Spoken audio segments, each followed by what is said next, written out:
तो गाइस कैसे हैं आप सभी लोग। आप सभी का स्वागत करता हूं फिर से अपने चैनल नॉलेज वाईजी पर। गाइस मैं हूं आपका दोस्त अमित कुमार और आज हम इस वीडियो में आपके लिए कुछ इंटरेस्टिंग एमसीक्यू लेकर आए हैं, जिसमें कि हम आज का जो टॉपिक होने वाला है वो हमारा एडमिनिस्ट्रेटिव लॉ से है और प्रोफेशनल एथिक यानी कि जो कंडक्ट किया जाता है कोर्ट के अंदर उससे रिलेटेड क्वेश्चन आज होने वाले हैं। तो सभी स्टूडेंट वीडियो को एंड तक ज़रूर देखिएगा। तो स्टार्ट करते हैं। सबसे पहला क्वेश्चन क्या कह रहा है कि what is the preliminary purpose of the administrative law. Administrative law का सबसे पहला उद्देश्य क्या है। पहला ऑप्शन क्या कह रहा है, to regulate the action of a private individual. Second option क्या है, to oversee the action of government agencies. Third option क्या है, to create a criminal laws. और फोर्थ ऑप्शन है टू गवर्न इंटरनेशनल रिलेशन। तो इसका सही जवाब है हमारा second option, to oversee the action of government agencies. यानी एडमिनिस्ट्रेटिव लॉ की जब हम बात करते हैं तो ये हमारा आ जाता है, जो भी गवर्नमेंट एजेंसी एक्ट करती है उन्हीं को जो देखता है वो एक एडमिनिस्ट्रेटिव लॉ होता है। बात करते हैं डिटेल के बारे में। Administrative law preliminary deal with the rule and regulation govern the activity of administrative agency. यानी कि जो भी एडमिनिस्ट्रेटिव एजेंसी है उनके द्वारा जो रूल हैं या रेगुलेशन है वो गवर्न किए जाते हैं जो गवर्नमेंट एजेंसी है एडमिनिस्ट्रेटिव लॉ की। यह इंश्योर करता है कि ये जो एजेंसी है यह एक्ट करे किस में, लीगल अथॉरिटीज़ के अंदर, और यह फेयर प्रोसीजर को फॉलो करे, यानी कि उचित प्रोसीजर को फॉलो करें। अब यहाँ पर जब हम बात करते हैं एडमिनिस्ट्रेटिव लॉ की तो ये इंश्योर करता है कि जो गवर्नमेंट है वो फेयरली और जस्टली ऑपरेट करें, जिसके अंदर कुछ सब हेडिंग्स भी यहाँ पर दी गई है। Balance power. Administrative law balance the right of individual and businesses with the authority of the government agencies. The balance is essential for fair and just legal system। क्योंकि बैलेंस होना बहुत ज़रूरी है, क्योंकि जो लॉ की सिस्टम है वो सही तरीके से जो है चलाया जा सके। सेकंड पॉइंट है protection the public. Administrative law protect the public interest, यानी कि लोगों के हित को प्रोटेक्ट करता है administrative law. And when they interact with the government, for example if you apply for a food stamp or security or social security, you depend on the government to operate fairly and justify। Next सब heading क्या कह रही है, uphold core values. Administrative law focus on how legal institution can uphold core politicals and social values. Control the government. Administrative law control the government operation and protect citizen from abusing of power। यानी कि अगर power का गलत तरीके से इस्तेमाल किया जा रहा है तो एडमिनिस्ट्रेटिव लॉ के अंदर जो गवर्नमेंट कंट्रोल कर रही है वो इस चीज़ को देखेगी और सिटीजन के राइट को प्रोटेक्ट करेगी अगर पावर का एब्यूज़ जो है किया जा रहा है लॉ अथॉरिटी के द्वारा। Administrative law is a body of law that govern government and involve oversee by the judicial, legislative, executive branch. It apply to federal agencies like the Department of Labor, Federal Communication Commission, Security Exchange Commission, as well as state agencies like Worker Compensation Board। ये सारी चीज़ें हमारी administrative law के अंदर आ जाती हैं। बात करते हैं अगले क्वेश्चन के बारे में। Which of the following principle is not a fundamental principle of administrative law. इन सभी में से कौन सा नहीं है, रूल ऑफ लॉ है, नेचुरल जस्टिस है, सेपरेशन ऑफ पावर है, जुडिशियल सुप्रीमेसी नहीं है, इसलिए इसका जो डी ऑप्शन है बिल्कुल करेक्ट आंसर है। While judicially supremacy refer to the power of judiciary. ये जुडिशरी की पावर को बताता है टू इंटरप्रेट द लॉ, जो लॉ को इंटरप्रेट करते हैं। The fundamental principle of administrative law focus more on the rule of law, natural justice, fair procedure and the separation of power among branch of the government. Some fundamental principles of administrative law, जिसके अंदर आता है balancing power, जिसे हम पहले भी पढ़ चुके हैं, natural justice. This principle include the idea that no one shall be condemned unheard, यानी कि बिना सुने उसे दोषी नहीं ठहराया जा सकता। इस लाइन का ये मतलब है। It also means that the authority judgement should be a fair, साथ ही जो जजमेंट प्रोवाइड की जाएगी वो बिल्कुल फेयर होनी चाहिए। Delegated legislation, administration is give the power to resolve issue related to the union. Procedure control, administration must follow the parent act when making constitutional rule in enforcing and administrating the law. Bureaucratic agencies are expected to create consistent regulation and enforce the law. Power is not absolute. No power is absolute or uncontrolled. There should be a reasonable restriction on the exercise of such power. Administrative law is concerned with the official action and the procedure by which the action is reached. It also ensures transparent, open and honest governance. बात करते हैं अगले important question के बारे में कि what is a judicial review in the context of the administrative law.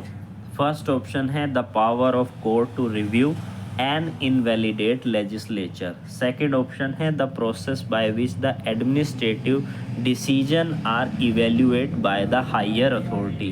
Third option है the ability of court to oversee other courts decision.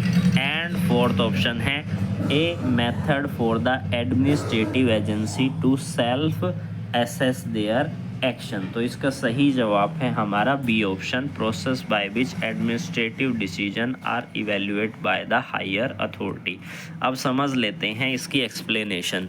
Judicial review allow court to access the legality of action taken administrative agencies ensuring that they do not exceed their authority and violate the principle of natural justice. कहने का मतलब ये है कोई भी court जो उसको power दी है उससे ज़्यादा एक्सीड पावर का इस्तेमाल करते हुए किसी भी डिसीजन को ना दे या फिर नेचुरल जस्टिस का जो प्रिंसिपल है उसका वायलेशन ना करे, इसलिए जुडिशियल रिव्यू की यहाँ पर पावर दी गई है कोर्ट को।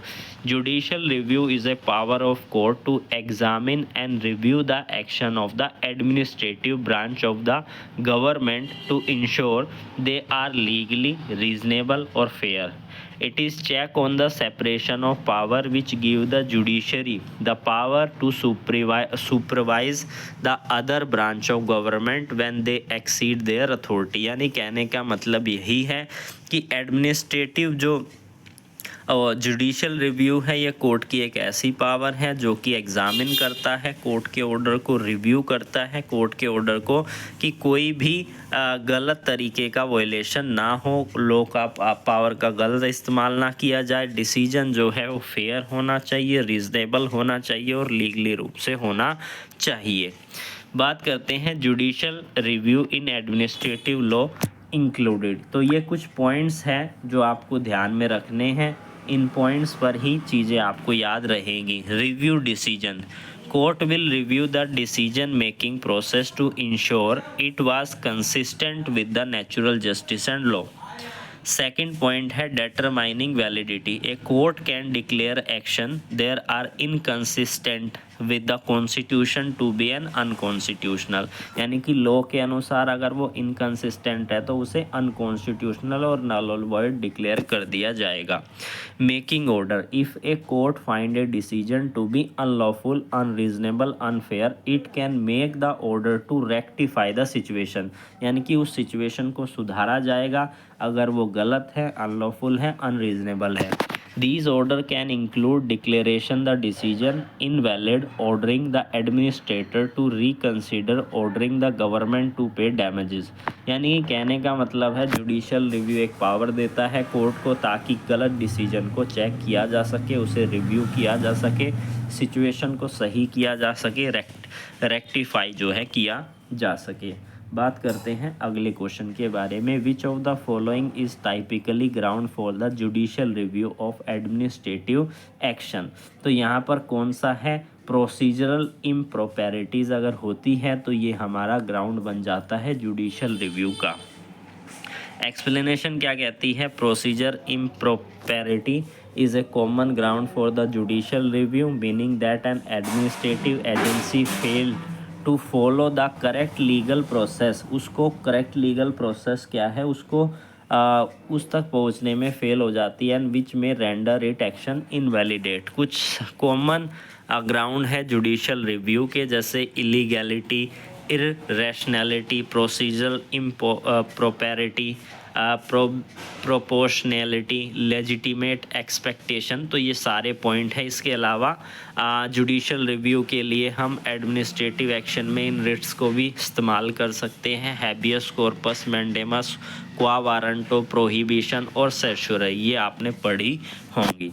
बात करते हैं अगले क्वेश्चन के बारे में कि which of the following doctrine limit the ability of court to review the merit of administrative decisions. यानी कि यहाँ पर लिमिट लगाता है, कौन सा है वो doctrine, doctrine of separation of power, या डॉक्ट्रिन ऑफ पार्लियामेंट्री सुप्रीमेसी, या फिर डॉक्ट्रिन ऑफ नॉन जस्टिफाइएबिलिटी और डॉक्ट्रिन ऑफ प्रोपोर्शनैलिटी। तो नॉन जस्टिफाइएबिलिटी जो कि लगाता है एडमिनिस्ट्रेटिव डिसीजन को रिव्यू करने के लिए, उसमें एक लिमिट लगा देता है, कोर्ट की एक लिमिट यहाँ पर मेंशन की गई है। The doctrine of non justiciability suggests that certain matters are not suitable for judicial review because they involve question of policy and discretion best left to administrative agency rather than the court. यानी कि कुछ ऐसे court के decision हैं जिसको आप judicial review नहीं कर सकते, क्योंकि वहाँ पर पॉलिसी और डिस्क्रिएशन का क्वेश्चन जो है उठ जाता है या इन्वॉल्व हो जाता है। बात करते हैं अगले क्वेश्चन के बारे में। अब यहाँ से हमारे जो प्रोफेशन एथिक है उसके क्वेश्चन स्टार्ट होने वाले हैं। एडमिनिस्ट्रेटिव लॉ के हमने कंप्लीट कर लिए हैं। Which of the following is consider professional misconduct under the BCI rule, provide legal advice without a retainer. Second option है misappropriation of client fund, और थर्ड ऑप्शन है offering pro bono service. Third है pro bono मतलब होता है निःशुल्क, and failure to attend a court hearing. तो इसका सही ऑप्शन है हमारा second option, misappropriation of client fund is considered to be N professional misconduct under the BCI rule, bar council India rule.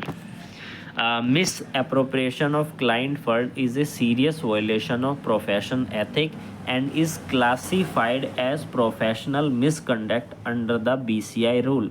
It breach the trust placed in the lawyer by their client। बात करते हैं second important, यानी कि BCI के जो question हमारे होने वाले हैं। According to the BCI rule, what is the preliminary duty of advocate toward the client? First है to maximize their own profit, second option है to represent the client with utmost integrity and diligency, और third point है to ensure the court decision align with their personal benefit and to maintain a public persona about all this. तो इसमें जो हमारा second option है बिल्कुल correct है, to represent the client with almost integrity and diligence, यानी ईमानदारी से उसके कार्य को, उसको अपने क्लाइंट को रिप्रेजेंट जो है करना चाहिए। The preliminary duty of an advocate is to act in the best interest of their client while maintaining professional integrity. These include provide competent representation and ethical conduct। बात करते हैं अगले क्वेश्चन के बारे में। What is the consequence for advocate found guilty of professional misconduct under the BCI rule? तो या तो सस्पेंड किया जाएगा या फिर डिसबारमेंट जो है उसे किया जाएगा। Advocate found guilty of professional misconduct में face several penalty included suspension, disbarment depending on the severity of misconduct. This service this serves to upheld the integrity of a legal profession. बात करते हैं अगले क्वेश्चन के बारे में कि which of the following action is not a violation of profession ethic under the BCI rule. Engaging in a conflict of interest. Second option है communicate with the opposing party without their lawyer consent. Third है uphold client confidentiality. Fourth option है making false statement to the client. अब इसका correct answer make false statement to the court. अब इसका जो correct answer है वो है हमारा C option, uphold client confidentiality action is not a violation of a professional ethic under the BCI rule. Upheld client confidential is a core ethic duty, क्योंकि ये duty के अंदर आ जाता है।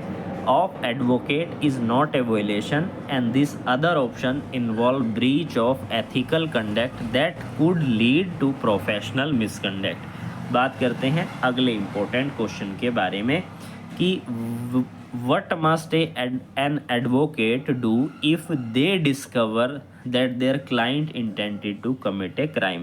कि आपका जो क्लाइंट है उसको आपको पता चलता है कि आपका क्लाइंट जो है क्राइम कर रहा है, तो अब यहाँ पर आप क्या करेंगे। what must an advocate do? the ignore it as attorney client privilege protect them।